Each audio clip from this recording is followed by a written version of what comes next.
and welcome to this week's edition of It's Your Call. Once again, we have a look at some of the decisions from the previous round. Round 11 is where we pay close attention to this week, and as he does every Tuesday afternoon, the umpire's boss is in beside me. Geesh, welcome. Good to be again, Wayne. Another busy weekend. Of course, you can get involved. At AFL is the Twitter address, hashtag your call. Pick out a decision that you'd like us to have a look at, and we continue to pick out the best two from a host of nominations that we get every weekend. At AFL, hashtag your call. Let's jump into the first one, and it involves sliding in the tackle. Richmond going down to Fremantle. Daniel Jackson involved. Geesh? Yeah, we've seen this interpretation a lot stricter in recent weeks, and we've seen the players be really good.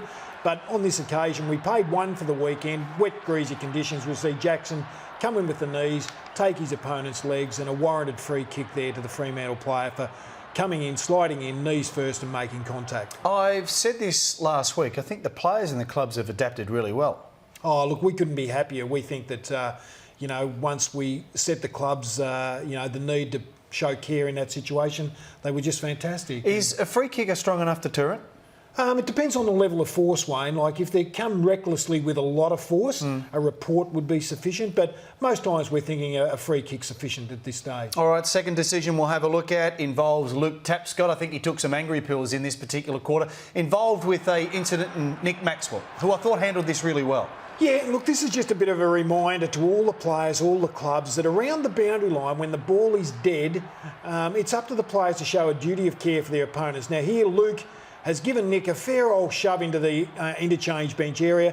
Probably more good luck than anything that Nick wasn't hurt, didn't crash into one of the uprights or into any of the hard pieces of metal or what have you. So we want our umpires to pay free kicks in that situation, just to act as a deterrent, not to do silly things around the boundary. We sat here a week ago talking about the Jared Blair incident. If you actually have a look at Luke Tapscott after the decision was paid, he looked to see if he came out of the gates. He did, so he was able to go off, no penalty. Yeah, that's right. He was waiting to see whether he could go onto the field, correct. All right, just before we have a look at a number of holding the ball decisions, this one continues to have a bit of confusion attached to it. We'll have a look at the description and you can talk us through this.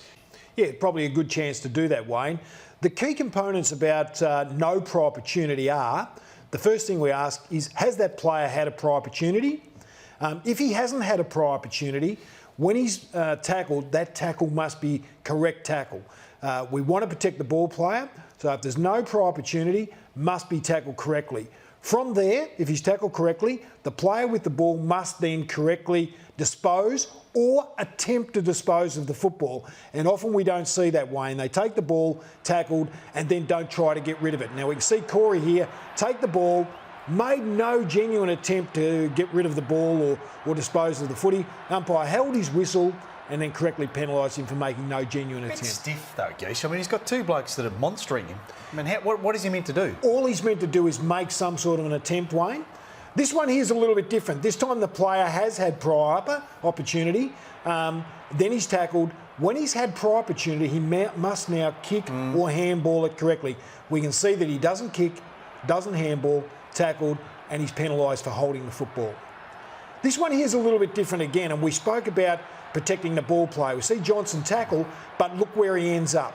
Was the tackle legal? No. He's laying on his back, therefore the ball player must be protected in this case, which he was, because Stevie J laid on his back, incorrect tackle, pushing the back. Would that have been sufficient attempt to get rid of the ball by Brock McLean anyway? Probably not. He would have needed to show us a little bit more. Here's another one where the Essendon player picks up the ball, bang, tackled high, protect the ball player. So it's not all about penalising the players who have the ball. It's about protecting them first and then making sure if they are tackled properly, then they dispose of the ball or attempt to dispose of the ball. Just watching the Stevie Johnson one, I might get that vision to come up. I think that Stevie Johnson is a freakish player. He's a very intelligent football player. I think we've had a correction of sliding in and also head-high bumps. He actually waits for Brock McLean to pick the ball up. I think that that's a subtle reinforcement that the players are adjusting to a couple of new interpretations and stiffening of the rules. Yeah, correct. I mean, in previous times, we would have seen Johnson slide in hard and take his opponent's legs, or go in hard and bump. Now, the rule introductions over the last 2 or 3 years have really helped in that department. Didn't slide in, so it's safer, we're not getting broken legs. Didn't go in and bump, and we're not getting potential broken necks, which would be a real disaster. So good on Stevie Johnson and good on the players for adjusting to this, because it certainly made the environment safer for the players. Well, as we do every week, we include 2 decisions from our viewers out there. At AFL, hashtag your call, send them through. And our first one this week is from Vinny_7. Free kick given to Geelong's captain, Joel Selwood. Some would argue, especially Carlton supporters, pretty soft. Yeah, well, look, it falls into line with what we spoke about before. He's the ball player, goes for the ball, takes the ball.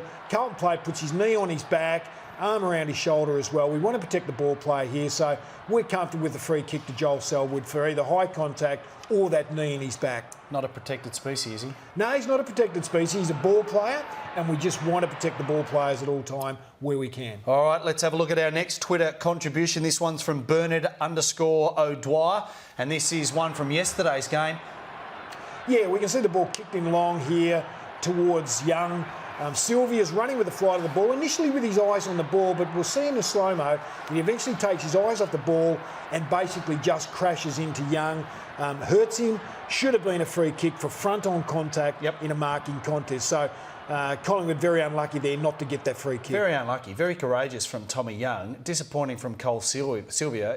Close to almost a report, wasn't it? Well, I suppose he got very close, tried to protect himself a little bit. Had he not had his eyes on the ball for longer, that could have fallen into a charge situation. But I think benefit of the doubt, given to the fact that when he got up close, he realised there was going to be contact, braced himself a little bit, made contact, free kick should have sufficed. All right, the final one. This is the one that I would like to have a look at and get your description, explanation. That is Tyrone Vickery against Fremantle on the weekend.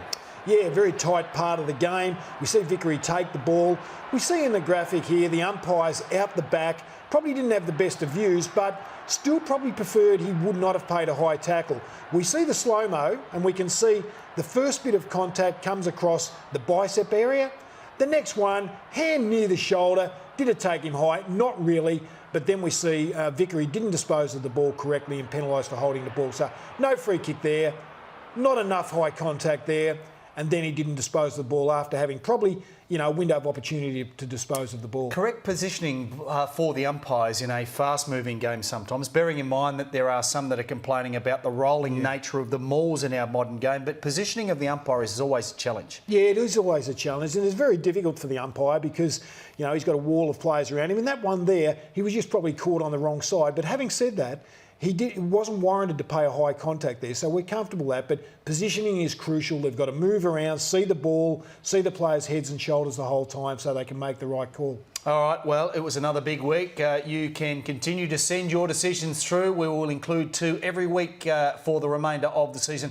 At AFL, hashtag your call. Appreciate you coming in and look forward to you bringing in one of your other umpires, Simon Meredith, next week. Simon will be in. And just before we go, AFL.com.au will be running a feature video story this Thursday on one of the greats of the umpiring fraternity, the great Peter Carey. Yeah, and don't want to give too much away, Wayne, but he was the one that took the chess mark, but also the umpire, one of the umpires in the magnificent 1989 grand final between Hawthorn and Geelong, where they did such a wonderful job. Look forward to that. The only umpire to ever get any dream team points, Peter Carey. That is this Thursday on AFL.com.au. Congratulations to Cade Birchall of Mornington in Victoria and Aaron Bowling of Atwell in WA, winners of last week's Quit Now reserve seat tickets. And our good friends at Quit Now is giving you the chance to win reserve seating double passes to a game of your choice. Simply log on to quitnow.gov.au and in 25 words or less, give us your best motivational speech encouraging a friend or family member to quit smoking. What a mate.